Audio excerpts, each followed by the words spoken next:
very good evening, everyone. I'm Achal Dua, Senior Consultant with EBC Learning.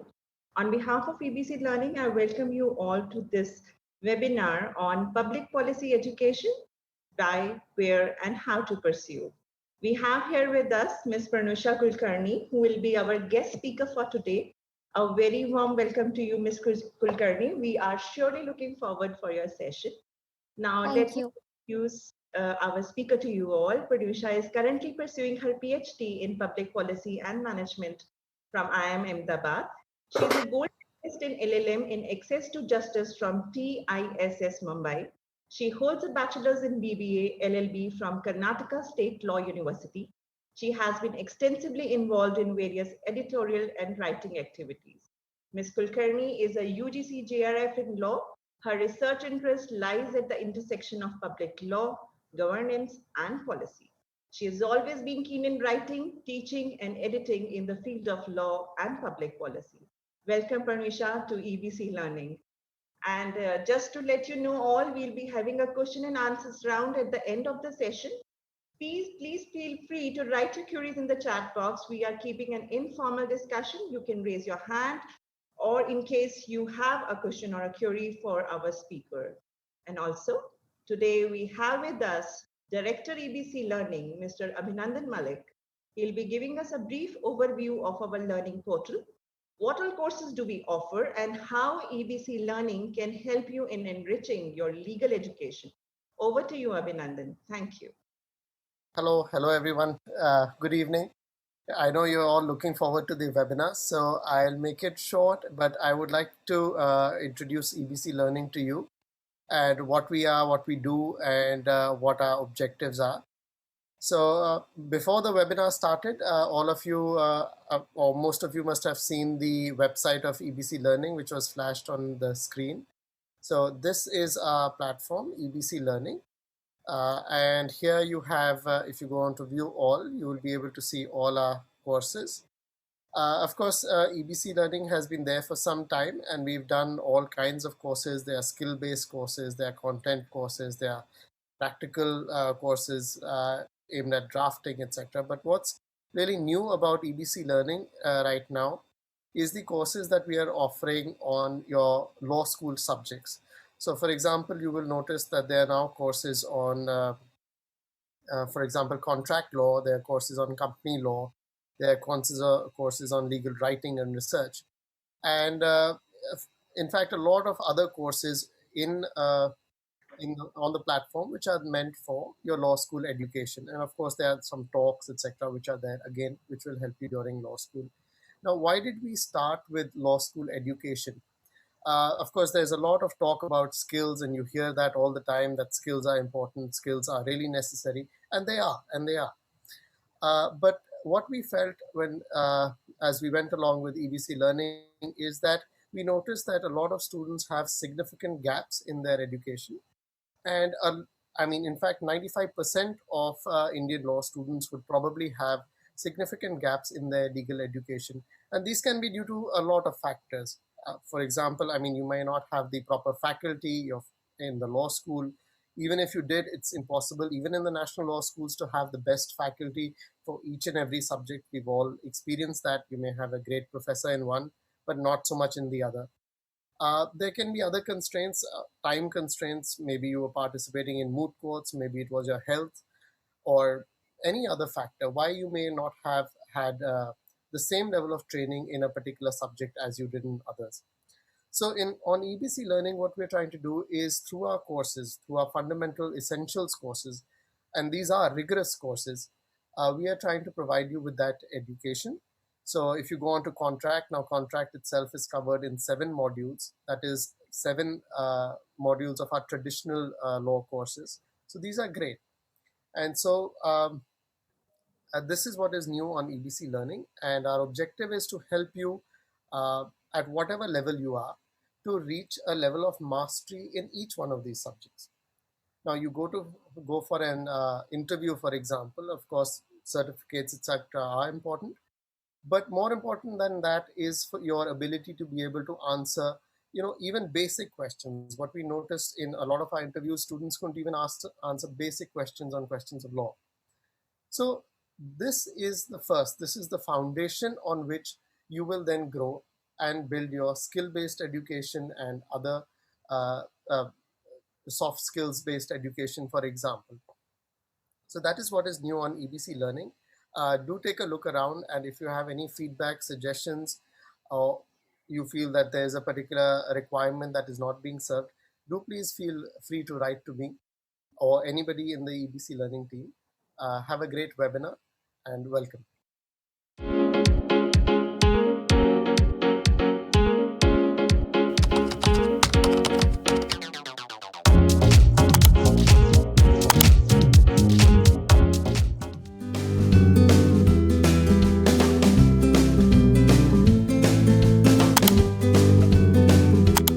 Thank you, Mr. Malik, and that was very informative and insightful. Yes, good foundation for law is very important, and hope EBC's motto to strengthen the legal education in India reaches all the legal law aspirants. Thank you. And without any further delay, let's start our webinar. Pranusha, I would like you to take it forward from here. I'm sure all the participants too are eagerly waiting for your session. Over to you, Ms. Kulkarni. This virtual podium is all yours now. Thank you. Thank you. Let me share my screen. A very good afternoon, everyone. I thank EBC Learning for having given me this opportunity for sharing my perspectives on public policy education with all of you. Let me start with the very basic question of what is public policy, because in my experience, like when I was a law student, I had no idea about the technical meaning of public policy, even though in law schools we use the word policy or public policy often. But public policy is a separate discipline in itself, and it is an interdisciplinary area of scholarship, and it has a very broad definition. As you can see in the first bullet point, it includes anything that the government does or does not do, of course in its legal capacity. So as a public policy student, you would be studying about everything that the government does or does not do. It may include laws and legislations, but apart from that, it also includes policy documents or policies which simply mean executive decisions, which are not necessarily legislations. It also includes analysis of court decisions, and also importantly, actions or inactions of our elected representatives. That is, for example, why does one issue gets precedence, or why does one issue get highlighted in the government? Why does the government pick up one issue and pursue it and come up with a law on that, and why are the other issues ignored? Such questions, which usually are not answered in the field of law, are answered in the field of public policy. As you can see in this diagram, public policy draws its theories or concepts or ideas from a variety of different separate or divorced disciplines, but the fundamental discipline or the subject which governs public policy theories is economics. That is why if you as a law student are interested in public policy, you will have to know at least the basics of economics to start with. By basics, I mean, say you can pick up an NCERT book of 11th and 12th standards and read the both the microeconomics and macroeconomics. That should be enough for you to begin your study of public policy. It also includes the basics of psychology, sociology, public law. By public law, I mean constitutional law, administrative law, international law, human rights law. It also includes the study or some principles of management, because at the end of the day, all policies include some delivery of public services to the citizens. That is why studying management principles also becomes important as a part of public policy. It also includes public administration and political science. These two have been traditional areas of scholarship, and you see many traditional universities in India dealing with these two subjects, having their own departments of political science and public administration. But public policy is a niche area which draws or which applies the knowledge of all these subjects into managerial kind of analysis of what a government does. And talking about public policy at the international level, it is called in various names. For example, in the EU, you see many courses on social policy. or it is also called in the name of policy studies or policy science. All of this mean the same, basically. There are also some interdisciplinary areas at the intersection of law and policy, uh, and they also are called by various names. If you run a search in a journal, you may find the names as law and policy, judicial policy, legal policy. So all these terms, which sound very different, they basically refer to public policy, which is a very diverse field in itself. To understand, this is just one example of what involves, what is involved in the study of public policy. This particular diagram which you see is just one theory of policy making, that is to address the question, how are policies made.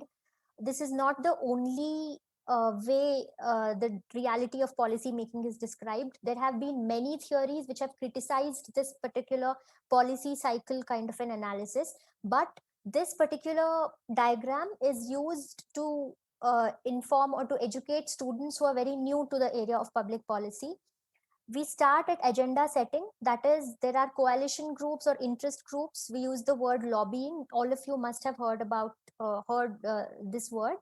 So first the agenda is set, that is, some groups lobby and they vouch for their interests, and the government, how and why the government gives attention only to these groups, this question is answered.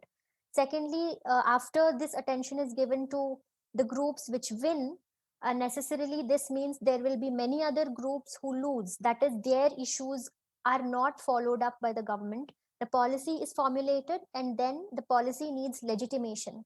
That is, legitimation may mean the formal, say the parliament legislates, which means the parliament has legitimated the policy. But the most important thing in this step is public consultation. All of you as law students must have come across policy documents where the government gives, say, 15 days time period and asks us citizens to comment or send in our suggestions on that policy document. For example, the recent farm laws crisis which happened, there was a problem in the legitimation stage. That is why the government faced a lot of backlash. All these stages or kinds of questions are not answered in purely legal research. That is where public policy comes into picture. And then there's implementation and evaluation as to whether the policy is functioning properly. If it's not functioning properly, what can be done to make it better? And then there is the routine maintenance of the policy and thinking about whether it should be terminated or it should evolve. The related questions regarding this stage by stage analysis of policy making, which get addressed in this field, are these bullet points which you can see on the screen. That is, who sets the policy agenda? As I already mentioned, there are a lot of advocacy coalitions, a lot of interest groups which fight for what they are interested in, and only some of them succeed. So the next question is, who wins and who loses? And what makes the government to focus on one issue and ignore the other? What makes a policy success or a failure? And how to make policies successful? So I hope you got a very broad idea of what public policy deals with. Now, coming to the question of who should study public policy, if you are a law student who is interested in public law, that is, you like these subjects more than the other subjects, constitutional law, administrative law, human rights law, international law, you might considering pursuing public policy as your career. Also, if you find yourself being interested in the public sphere, it can be electoral politics, or simply reading about the state and society, or even solving political or social issues, or if you have an attitude of problem solving, that is, applying management principles to deliver public services, or if you want to create a social impact or a change, if you want to either work on the field or you want to pursue this as an academic career, this might be a field for you.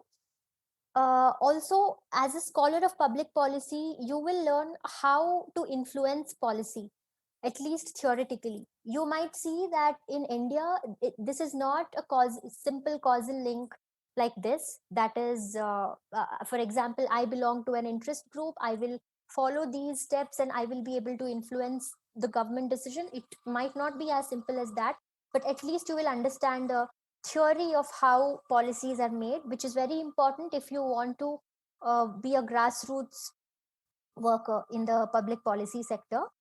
Also, if you want to work with the government, either as a consultant or by establishing your own NGO and partnering with the government and trying to solve a social issue, or there is something called as lateral entry in the civil services. Apart from the regular UPSC civil services examination, they also hire experts and consultants through the lateral entry gate. So if you see yourself working with the government in these roles, maybe you should pursue public policy.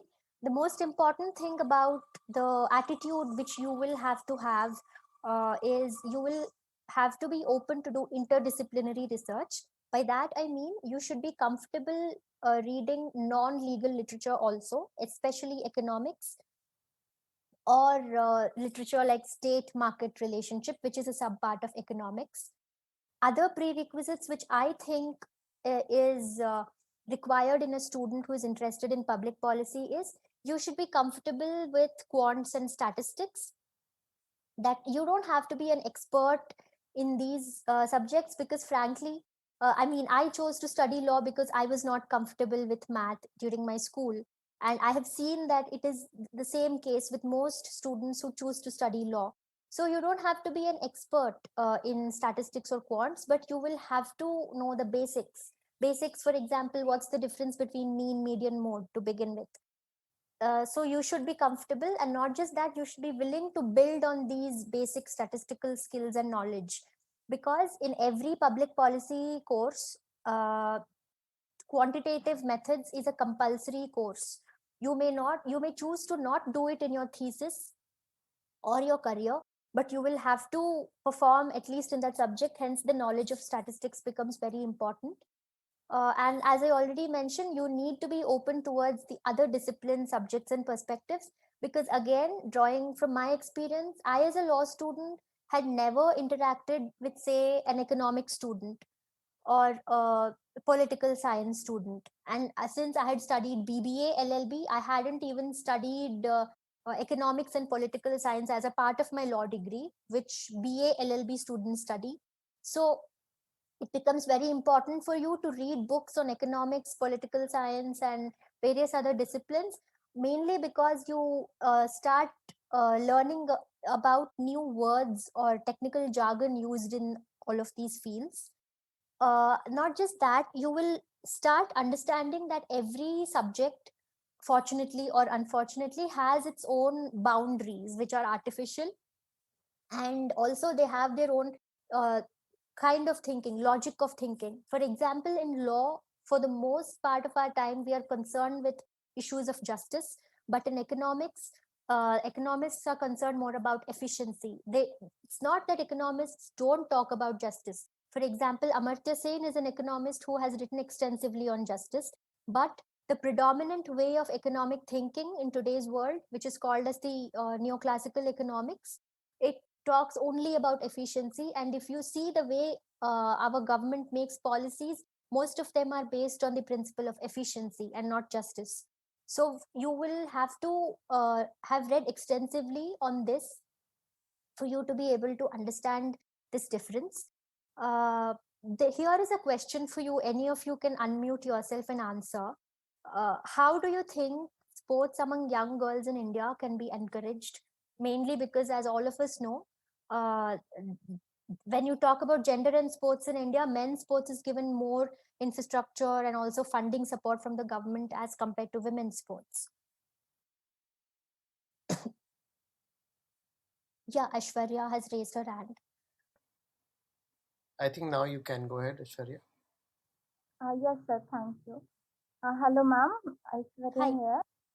So, as you question about how to promote sports among the young girls in India, so in my opinion, we can promote the sports among the girls in India. Like it is very common that all girls go to the dance classes, but if we give them the information or the importance about the defense and the sports and building their health, and also it is a very important age time in which girls are needed to build their health. So if we do that, we promote or we make them aware about the importance of sports and defense and then health. And then in this way, we can promote the sports among the girls, and we can make some competitions which are only for the girls of that ages. So in this way, we can promote, and also we can bring the our national women players who are there achieving success. So this will be a motivation for the girls in promoting sports. Okay, great. They are great suggestions. I see Nikita has answered in the chat box. I don't know whether all of you can read it. She has answered by providing financial incentives to young girls. Is there anyone else who would like to answer? Shweta has replied. Can everyone read the chat messages? Yes, everyone can read the chat messages. Okay. It's and if anybody wants to talk, they can raise their hand. I'll unmute them. Okay. Krishna wants to talk, so I'll just yeah. Okay. Hi. According to me, I think having more women coaches would also make a difference, because that would reduce any sort of um, discomfort that maybe girls may have with maybe having male coaches, or any situation where the male coaches may try to exploit the girls. So that is one thing. Also would be more inspiring to see women really, do well in sports. So maybe encouraging more women to take up, like, people who've already been sports, been in sports, like women who've already been in sports, to become coaches, and encourage more women to kind of join. And also better infrastructure for women.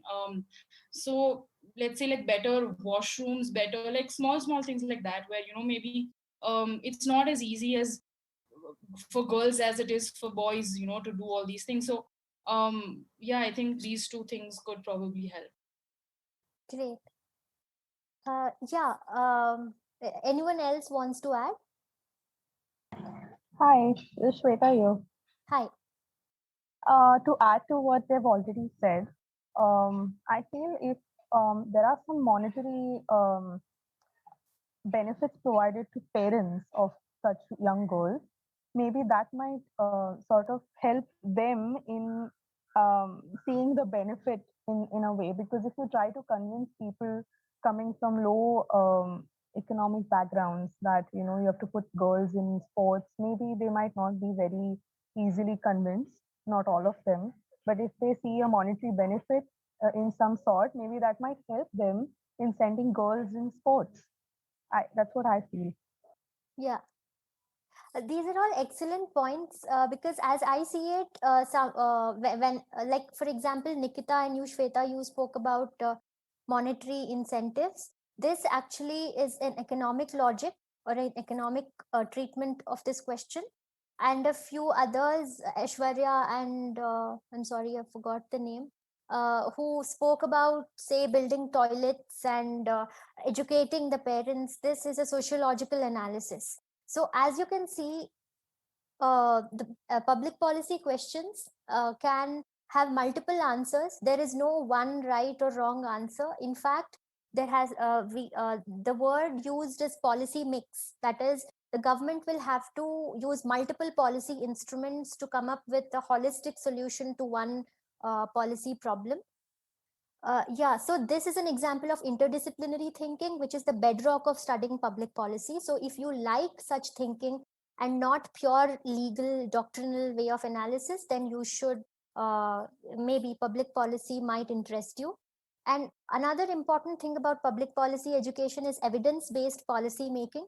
That is, at least as policy analysts and policy scholars, we focus on coming up with policy decisions based on concrete evidence, and mostly this evidence is quantitative. Simply speaking, if you conduct a survey in an area and try to come up with how many people in the area have access to water, this is a quantitative answer, right? You can express it in percentage. So this is concrete evidence based on which policy making is done. One second, Shreya says incentives could encourage them. Okay, I saw it right now.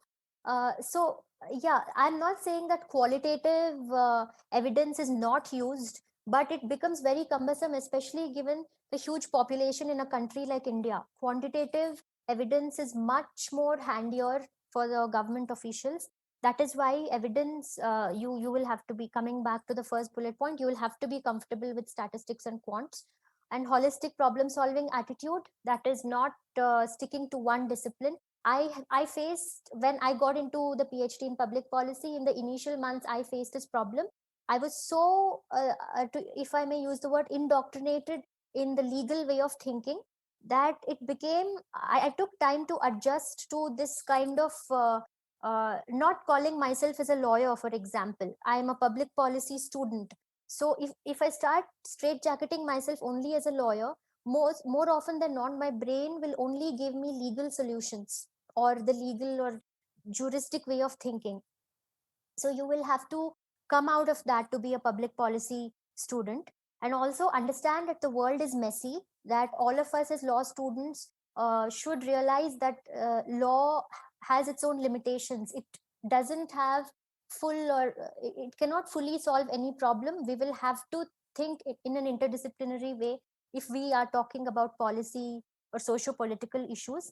This is why, as a public policy student, you will get to read research papers written by multiple people from various disciplines. Like I, as a policy student, read papers by geographers, economists, engineers, scientists, philosophers, psychologists. And the more I read such papers, I realize every subject has its own way of thinking, its own words which I've never heard before, its own, logic. Like I gave an example of justice and efficiency.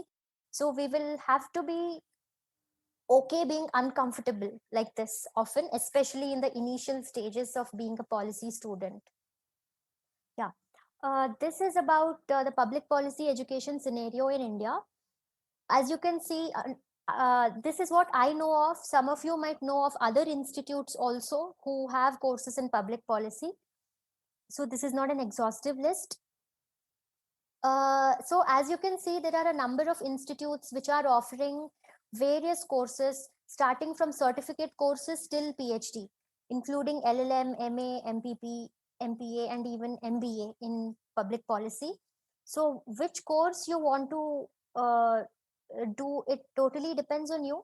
The only suggestion which I can give is do a PhD only if you're interested to pursue an academic career.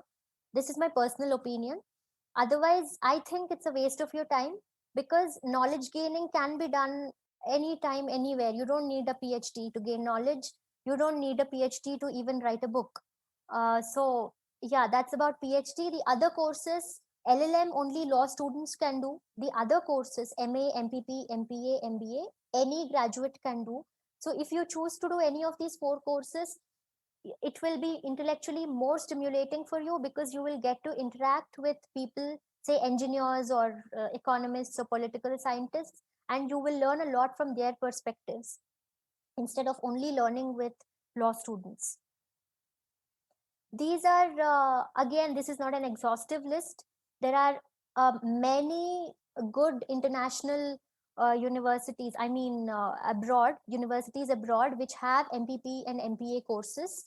I urge you to do your research, and if you're genuinely interested in public policy, always an international degree is better than studying in India, for obvious reasons. The world rankings of universities speak for themselves. The main thing about applying abroad is, as I know, I've never applied, so this is only the basic knowledge which I have about international applications. You might consider networking, that is getting in touch with people who have applied to international programs. What I know about international applications is your SOP and references, which are the most important parts.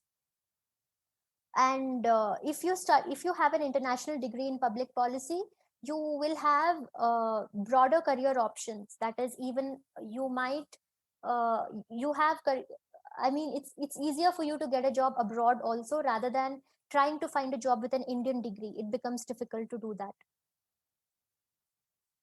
Yeah, so this is what we broadly study in public policy.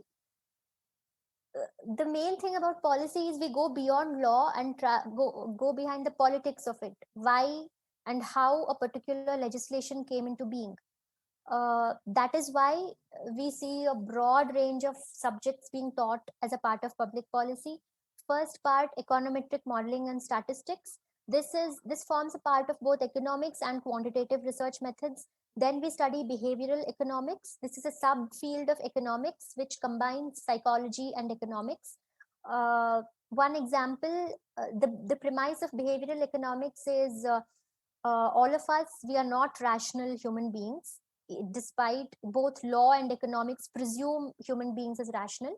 Behavioral economics says that we might not know everything about everything we do. All of us have our own limitations. For example, someone might be a doctor and still be a chain smoker. So this is not a rational behavior. So behavioral economics, one tool of behavioral economics is nudging, which says nudging as a policy tool means the government uses nudges is I hope all of you know what a nudge means. It's a prod as to guide someone to do the right thing.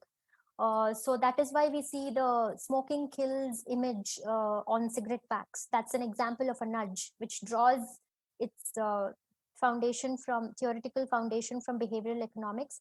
Then we have public management, which tries to instill managerial principles like efficiency, cutting costs, increasing performance in public service delivery.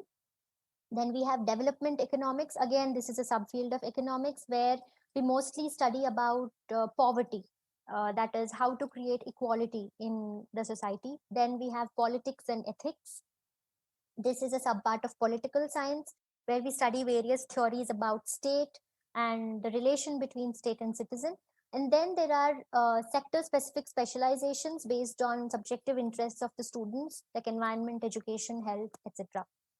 One example of how a legal analysis and a policy analysis differs is this. Say if you are studying the 2015 Paris Agreement, if you have been following the news, you know that the Paris Agreement, most countries of the world have agreed to limit global warming to well below 2 degrees Celsius and preferably limit it to 1.5 degrees Celsius as compared to pre-industrial levels.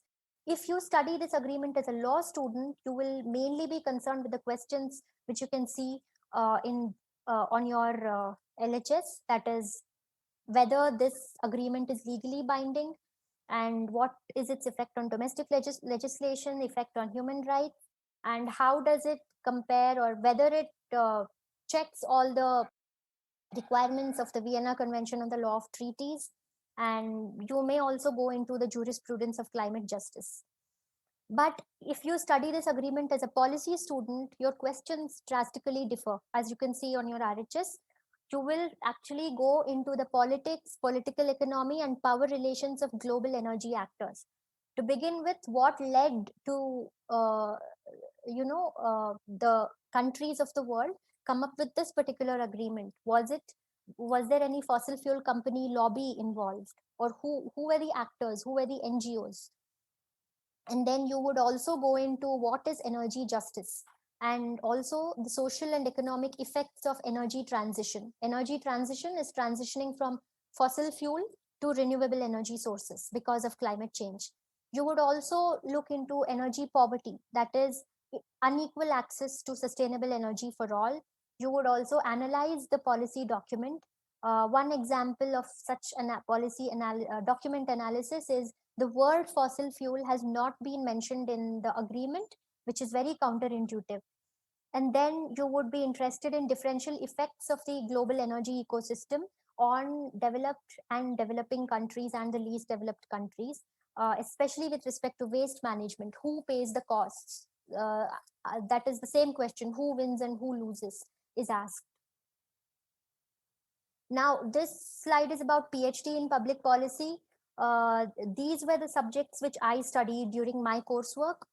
And if some of you is interested to pursue PhD in public policy, It is fully funded in most IIMs.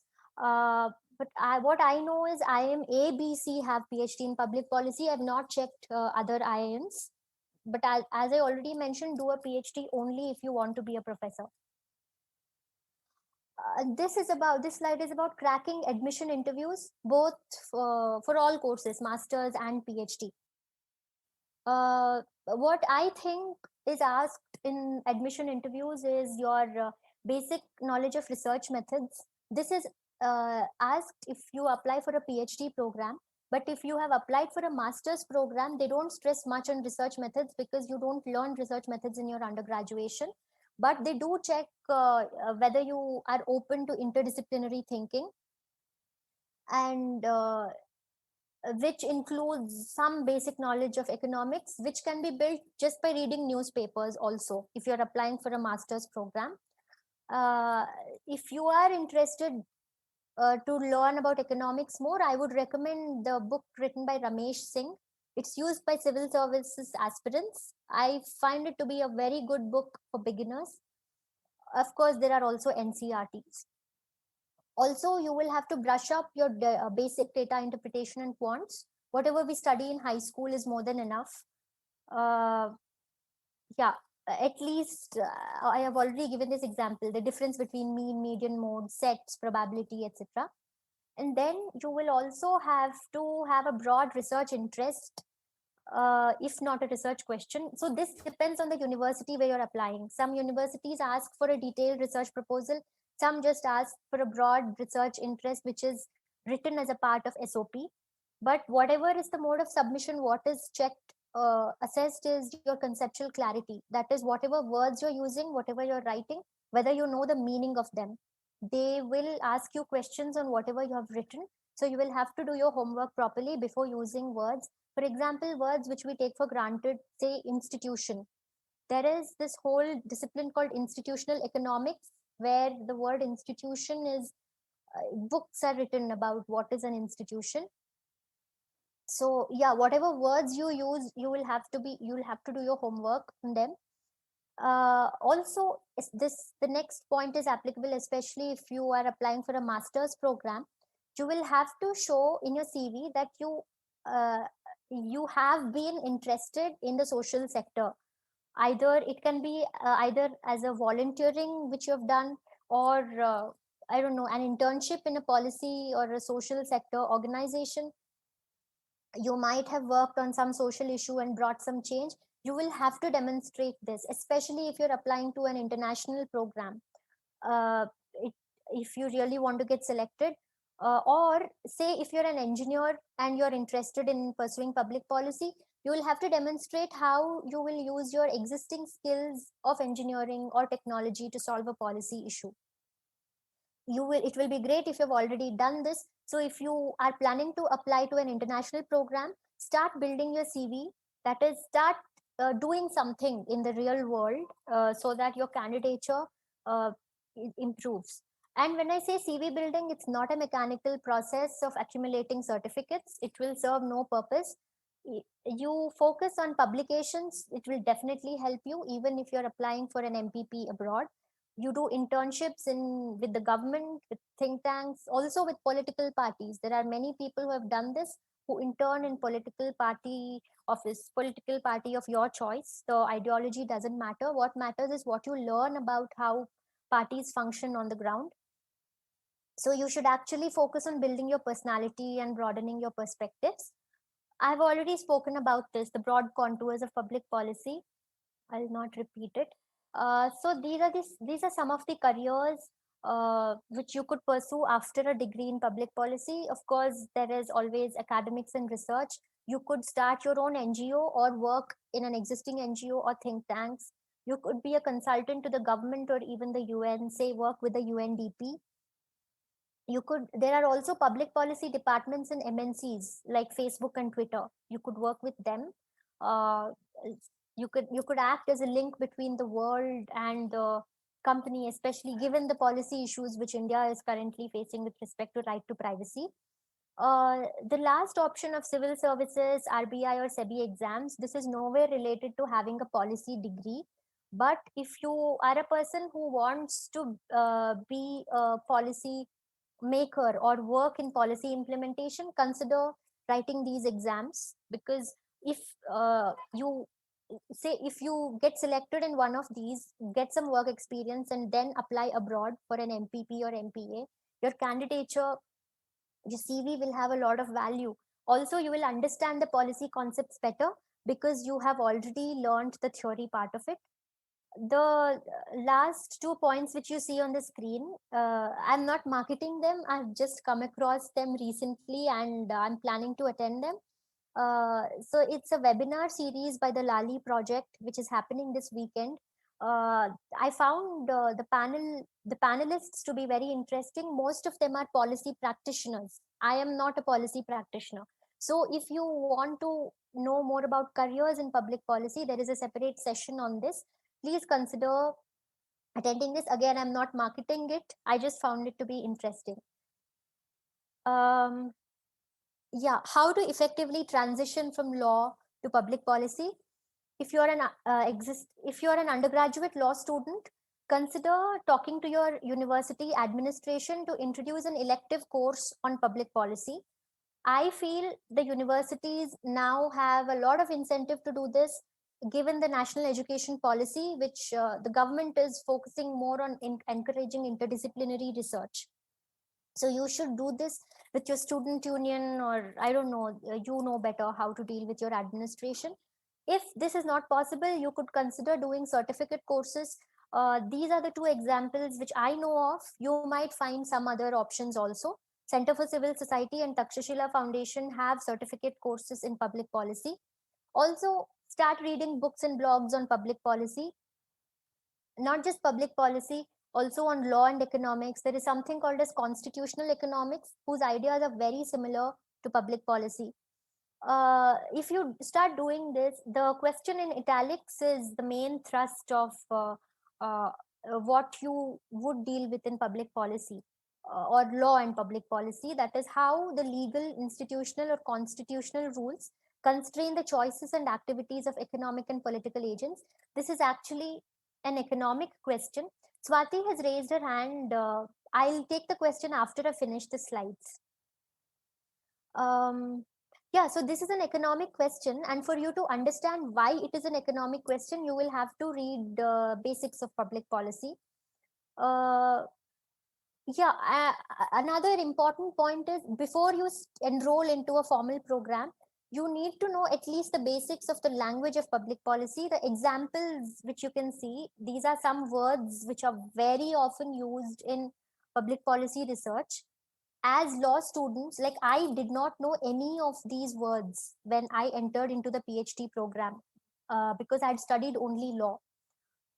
So if you are not exposed to such words, it will be very difficult for you to understand what you're reading. So if you start reading such literature beforehand, it will be very easy for you, especially again if you're applying abroad. The competition will be huge, the pressure on you to perform will be huge. So it will help you if you start doing this beforehand. Also, there are multiple internship opportunities within the policy areas. These are some institutes which I know of. There are also development fellowships like CM fellows, etc. Multiple state governments offer them. AP, Punjab, Haryana also does it. Gadchiroli district of Maharashtra has its own district development fellowship. I recently came across GPOD's fellowship, which is not a grassroots fellowship. It basically, there are international experts who teach you the theory of public policy. Of course, MPP, MPA is always an option. You as a law graduate can apply to them. The most important thing about having a successful career as a policy practitioner is networking. As I'm sure you know, it's important even in legal career. You need to talk to people who are already a part of policy sector, because unfortunately law is a very isolated discipline. We as law students and lawyers, we rarely interact in professional capacity with people outside of the legal fraternity. I feel this is a very bad thing. I've realized it very recently.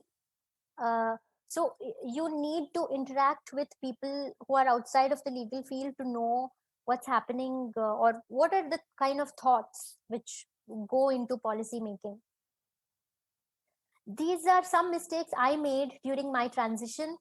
I'm still learning to swim. I was thrown into the ocean during the first year of my PhD, and I'm still learning to swim. I had zero background in economics, as I already mentioned. There was no economics in my BBA LLB. There was something like economic development in India, which was an applied subject. So I didn't know the basic theoretical frameworks of economics. Uh, that's that's a disaster. I mean, you will have to know it. So at least the NCRTs. Also, I hadn't revised basic quants which I had learned in high school. Again, that was a huge setback for me. If you are planning to apply to a policy program, please do these revisions. It will really help you. Also, I did face challenges in coming out of juridical or doctrinal thinking. Not just that, the way we do legal research following the blue book mode of citation, it's very different from how policy research is done. Policy research follows APA mode of citation. It's very simple when you compare it with blue book, but still the way of thinking, you cannot keep thinking only as a lawyer when you are a policy scholar. You will have to move outside that cocoon. You will have to broaden your perspectives. Also, I did not network enough, as I already mentioned. I There was zero interaction with people from outside the legal fraternity.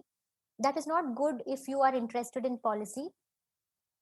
Also, I never used to read business newspapers because I was always interested in public law.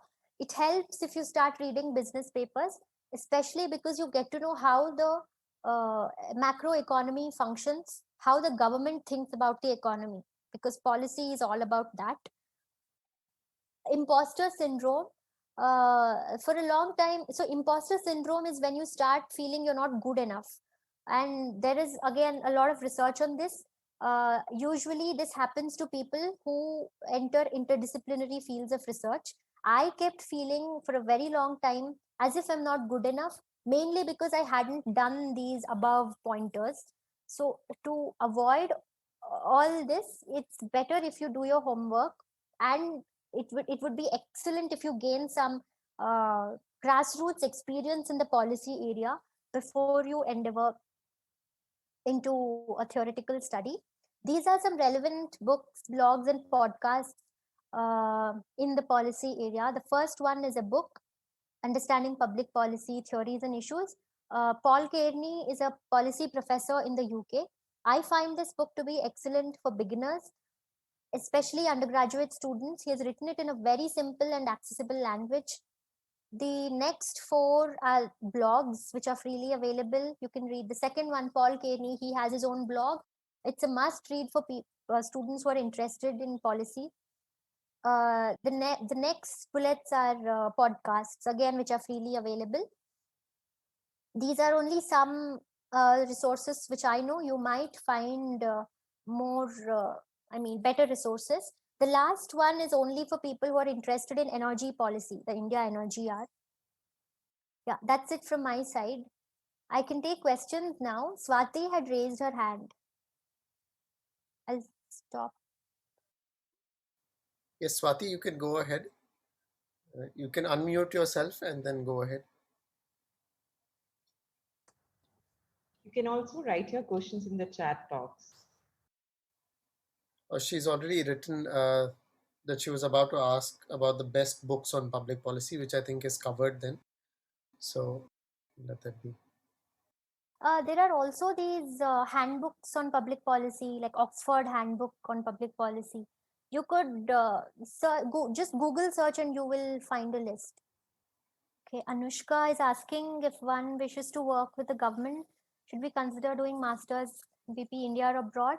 It really doesn't matter, because I feel networking is the key. Even if you do it from India, you will have to. So, what do I mean by networking? It's not that you approach someone asking for a job.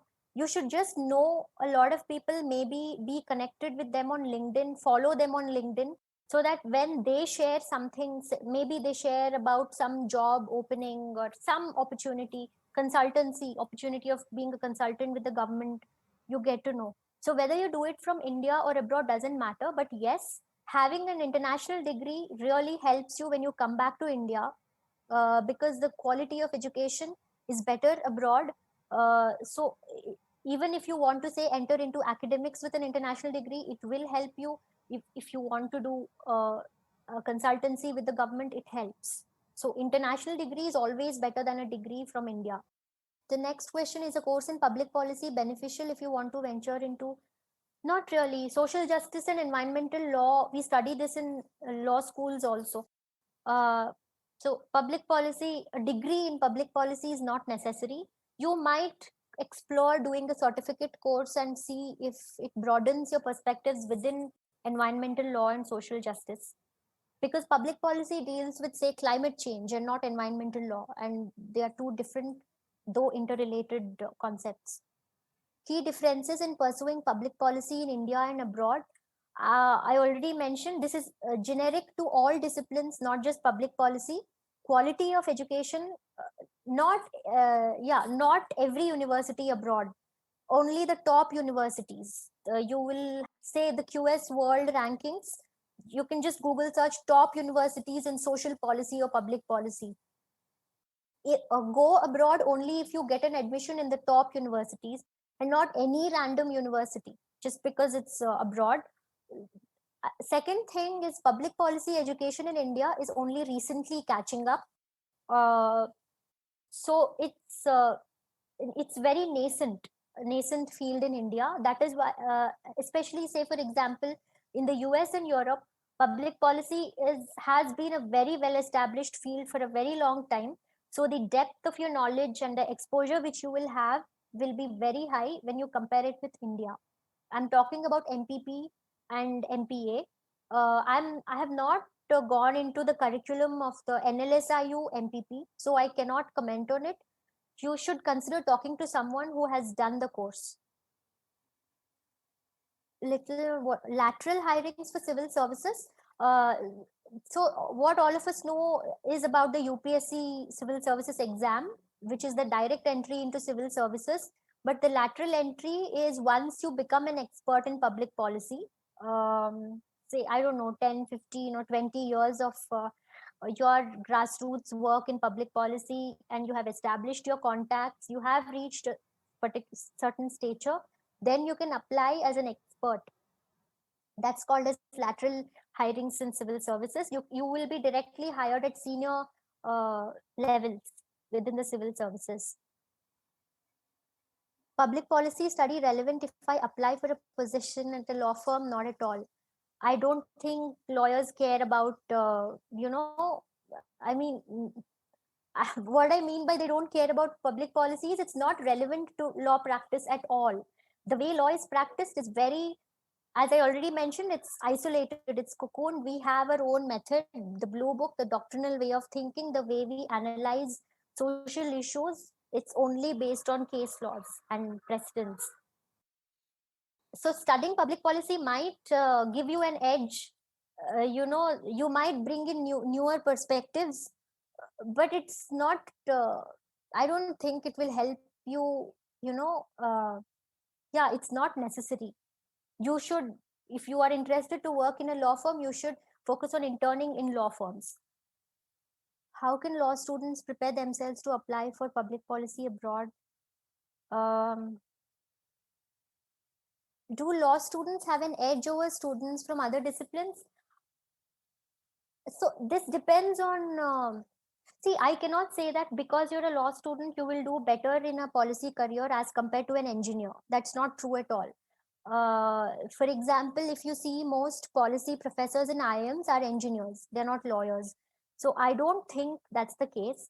But I do think the knowledge which you have about fundamental concepts like democracy, or how a state functions, constitutional law, constitutionalism, all these theoretical concepts, it will help you grasp the concepts faster. But as I already mentioned, there is economics also in public policy. So unless you have also been good in your economics during your BA, I don't think there is any special edge which law students will have. How do law students prepare themselves to apply for public policy abroad? I had already mentioned about what all you can do. Say you can intern at policy organizations, you can volunteer in NGOs. You basically you will have to show a demonstrated interest in policy, as in there has to be proof that when you say you're interested in policy, the admission, whoever is giving you admission, they need proof. Say you have interned or you've published something on public policy, or you've worked on some social issue, or you have started your own NGO, something like that. Process of applying for PhD in public policy. So for law grads, we need masters to apply for a PhD in IMA. It's not so for engineers. Not just that, you need masters with UGC GRF, not just NET. If you have both of these, you can the first step is of course the application, which also includes SOP. There is no requirement of a research proposal in IM because our course is for 5 years, with the first 2 years being only for coursework. We start working on our thesis only from the 3rd year onwards.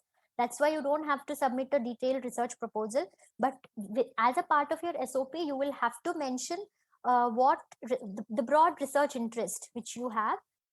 You don't have to necessarily pursue the same research topic which you have written in your application, but it's just to check whether whatever you have done in the past, whether you can apply that skill and knowledge in your PhD.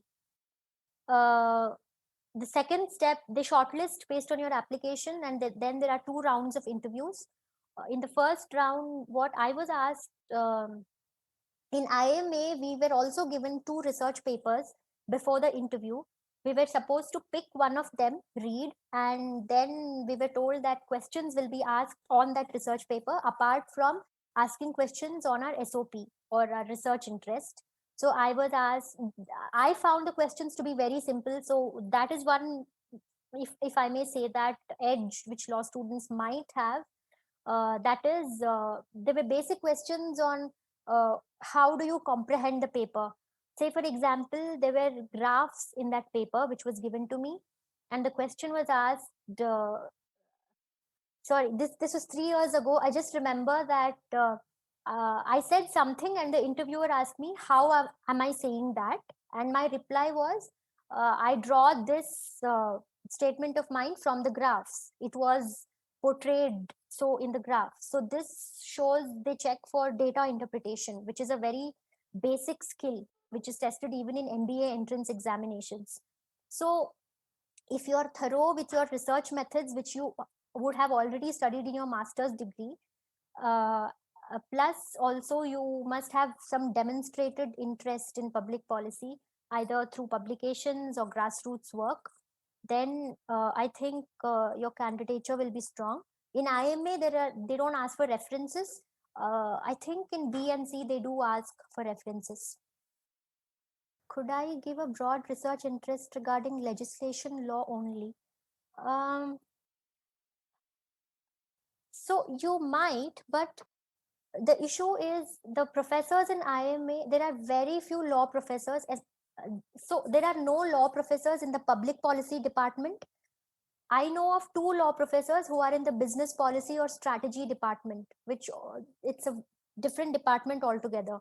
So if you only talk about law, it will be difficult for you to communicate with the professors because they are public policy professors and not law professors.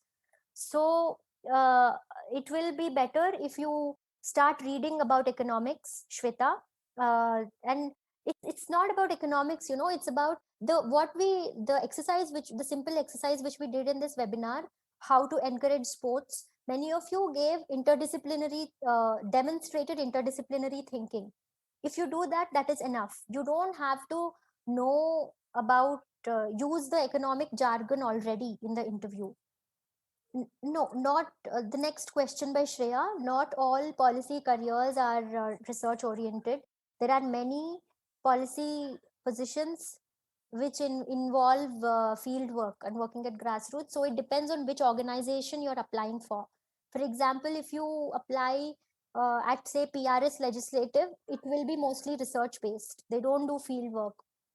But if you apply at some other NGOs, which say for example, there's this Center for Social Justice in Ahmedabad, it does field work. So if you apply at such organizations, you will get to work at grassroots levels also.